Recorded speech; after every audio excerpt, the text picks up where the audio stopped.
What happened on August 12, 1952? Many Yiddish poets and Jewish figures of the Anti-Fascist Committee were executed on Stalin's orders. They had been in prison for a number of years.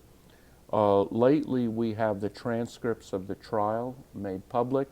We see that even the Soviet judges had great qualms about what the trial was about. They had great qualms about the charges, but the order to kill the writers came from the highest levels. It was Stalin's way of not just settling scores with Jews, but preparing the way for a much wider purge that was in the offing.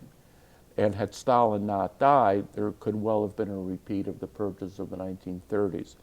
The doctor's plot, which erupts in January '53, was the next stage in this cycle of conspiracies, and it would have turned out very badly for Soviet Jews had Stalin stayed alive. A number of doctors working in the Kremlin hospital were planning to poison the Soviet leadership, and most of the doctors were Jewish, and they were called the murderers in the white robes.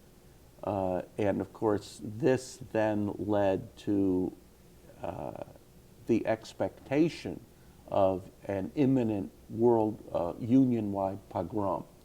In February 1953, Jews were beaten up.